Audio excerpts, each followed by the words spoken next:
I rented a quiet house in the suburbs of New York. First night, the Alexa lit up, and a voice that wasn't mine said my name. That's when I realized something in that house had been waiting to be invited in. Kathy called it a fresh start. Cheap rent, quiet block, move-in ready. But the house didn't feel ready. It felt paused, like it was waiting for someone to remember something.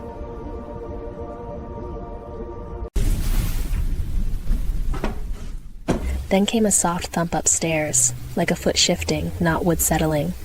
Kathy froze, holding her breath, because the sound felt careful, like someone had just remembered she was there. The rooms looked normal, but the light behaved wrong. Shadows stayed too long in doorways. And every time Kathy blinked, she swore the hallway got a few inches deeper. The landlord left a smart home gift on the counter, already set up, already connected. It felt too personal, like moving into a place that still remembered someone else's voice. When the display lit up, Kathy felt a flicker of relief, modern light in an old place. But the startup chime didn't sound friendly. It sounded satisfied, like a lock clicking shut.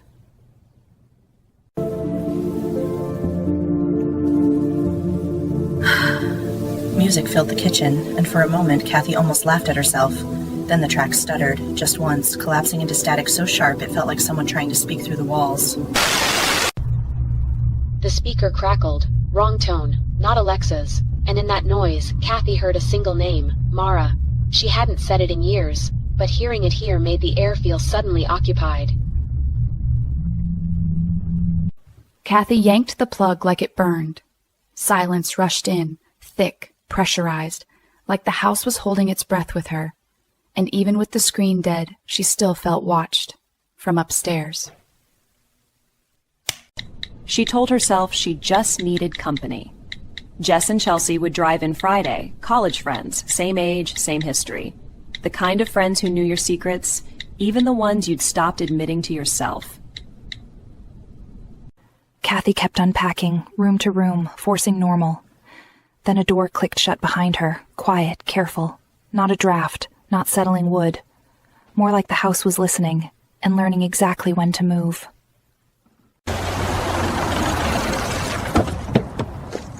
Jess arrived first, too loud, too cheerful, like she could outtalk the vibe in the walls. But when she stepped onto the porch, her smile thinned and her eyes flicked to the upstairs window like she expected it to blink. Chelsea arrived just after dark, smiling like this was finally going to feel normal. Weekend away, old friends, a quiet house. She knocked once and waited, because she didn't see the way the porch light dimmed, like the house was taking a closer look. They did the normal things, pizza, jokes, a quick tour, trying to reset the mood. But the house kept stealing warmth. Every laugh died early, and every silence felt staged, like the rooms were waiting for them to stop pretending. Chelsea joked about the Alexa first. Watch, it'll start whispering tonight. She smiled like it was nothing, like the house could only be as scary as a story. Then the room went a little too quiet, and her smile fell, as if something had hurt her.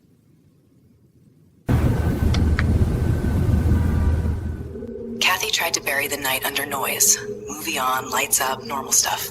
But the speaker by the TV pulsed softly, like it was waking up.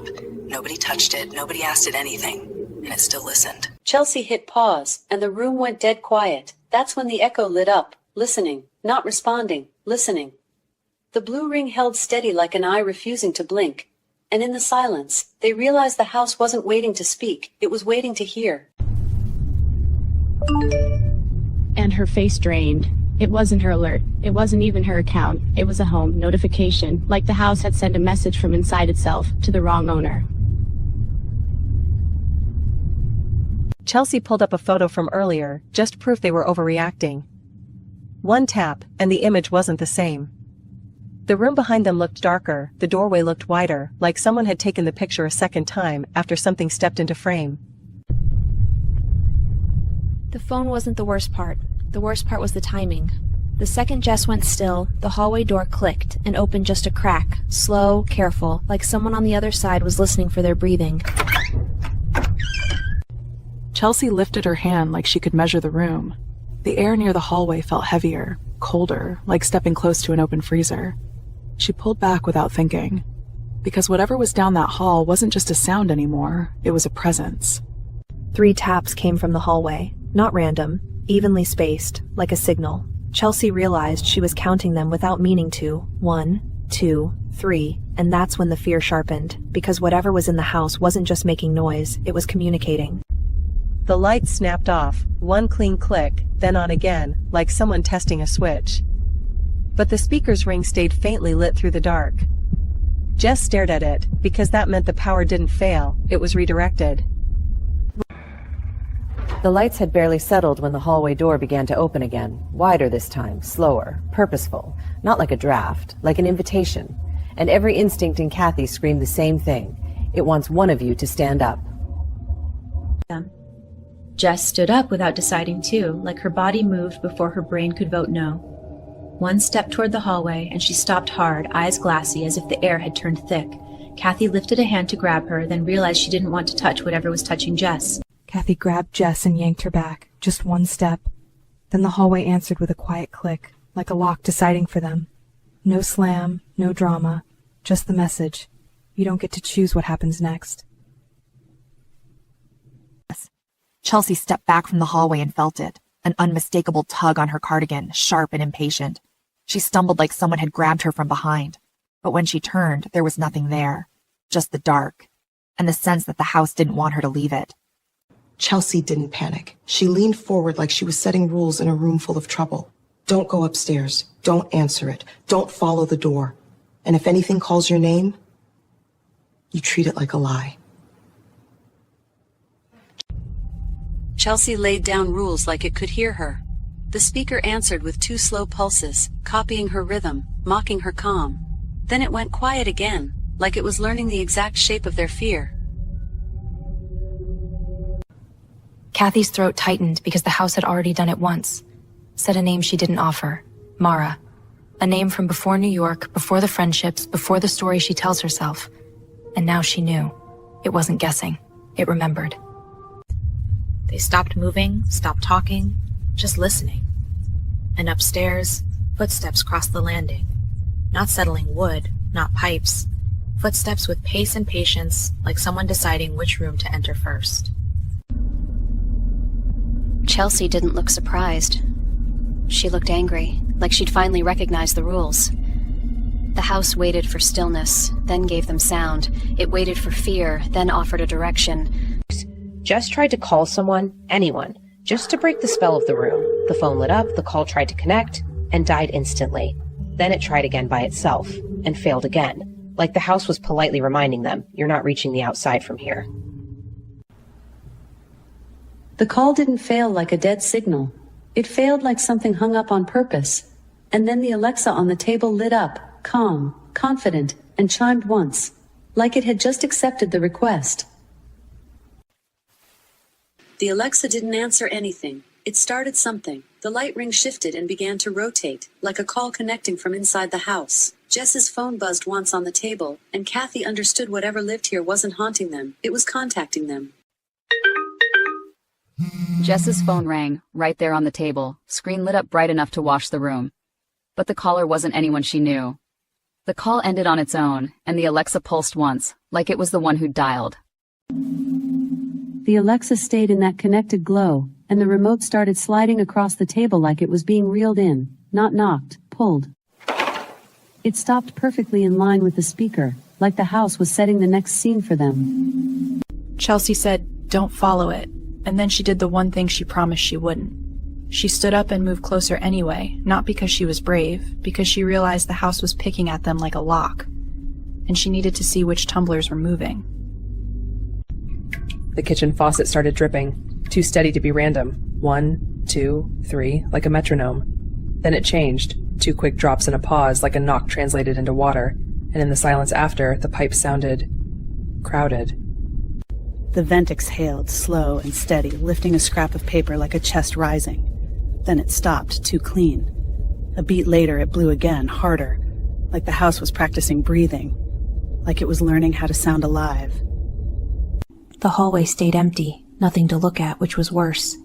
Soft steps crossed the runner, 4 slow beats, then stopped, and the floorboard near the living room creaked once, close enough to mean, whatever it is, it's right outside.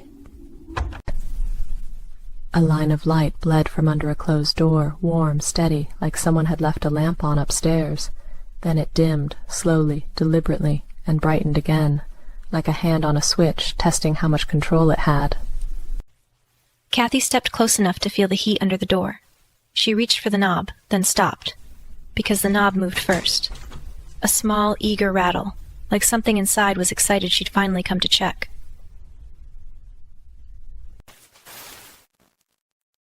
The moment Kathy backed away, the light under the door clicked off, total black, 2 seconds of nothing. Then it came back, dimmer, meaner, like whatever was inside had just learned a new lesson. She'll flinch. Upstairs was worse than downstairs because it looked normal, empty, quiet. Then the cracked door eased open a fraction, like a breath, and a floorboard creaked in the dark hallway, not settling wood, weight, something shifting where you couldn't see it. The mirror should have been harmless, just a hallway and a light. But the reflection didn't line up. A door in the glass looked wider than the door behind her, like the mirror was showing the house 1 step ahead, like it already knew where someone was going to stand. Upstairs, the Echo Show turned itself on. Quiet as a heartbeat. The screen didn't show a time or a menu, just a blank, watching glow, like the house had opened an eye in a room none of them were standing in.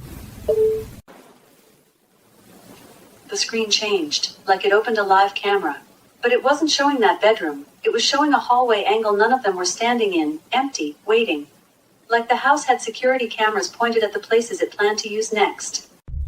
Chelsea went still, listening, and her face changed like she'd been hit, because the sound in the room wasn't a stranger. It was her voice, a recording, something she'd said earlier, played back slower, like the house was learning her.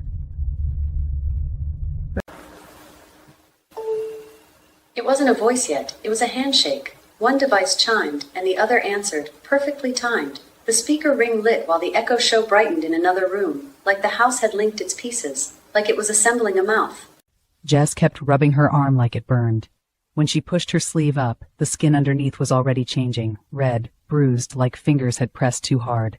Not a scratch, not an accident, a grip, proof that something had already touched her and chosen her. They slid across the table like they'd been hooked on a line, stopped politely near the Alexa, then dropped out of sight, not misplaced, taken, like the house was saying, "You're not leaving yet." They heard the keys hit the floor, then silence, and before anyone could move, the front door locked itself. Deadbolt first, then the chain. 2 clicks, calm and final. Not a prank, a decision. The house had just chosen to keep them. Jess dropped to her knees and clawed at the floor where the keys had fallen. She felt metal. She swore she did. But when she lifted her hand, her palm was empty, like the house had pulled them through the floor, right as she touched them. Like the house had a basement that wasn't on the listing. Like there were rooms beneath them, built to keep what it took. A sheet slid free from the pile like it had hands. It flipped over on its own and settled beside the pen, an invitation.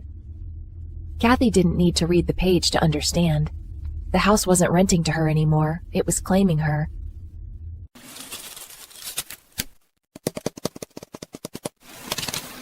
Then it slid back into place, perfectly straight. It wasn't signing yet.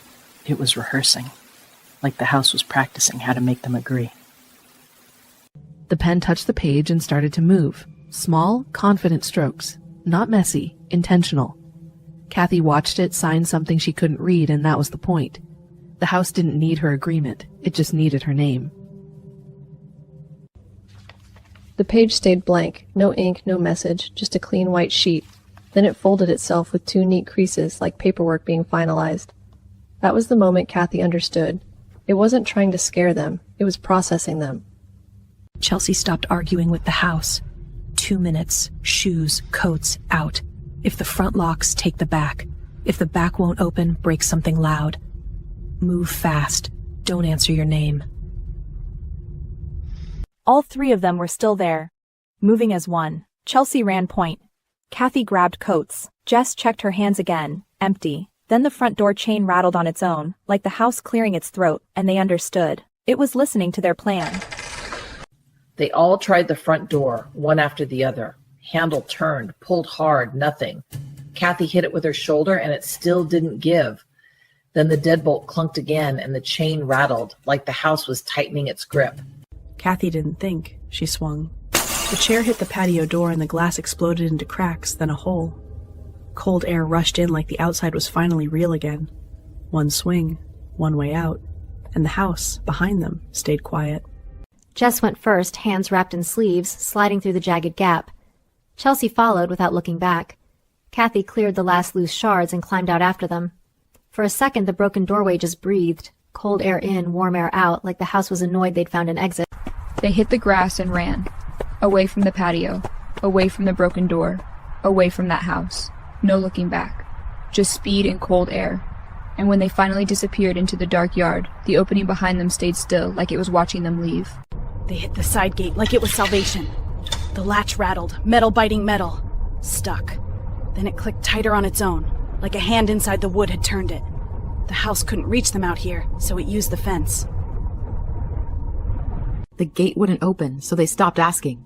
Chelsea went up first, dropping over the fence into the dark. Jess followed, hands shaking, socks slipping, until Kathy shoved her leg higher and forced her over. Kathy grabbed the top rail last and felt it vibrate like something was climbing too. Kathy's hands hit the fence rail and held. Then the wood creaked under her weight. A snag, a sharp slip. Her grip vanished and she dropped back out of sight. 1 second of empty rail. Then her hands came back, grabbing harder. She wasn't giving the house time. The second time, Kathy didn't rush it. Her hands climbed the rail and held. A leg swung over, then the other, and she dropped onto the safe side with a hard, clean thud. 3 of them together again. But the air still felt owned. They reached Chelsea's place and tried to breathe again. A movie, a couch, safe walls. Then her Alexa woke up on its own, blank screen, one calm chime. And a voice that shouldn't exist said, "I've found you. I've missed you." If you enjoyed this story, please like and subscribe for more. And remember, if Alexa says your name, don't answer.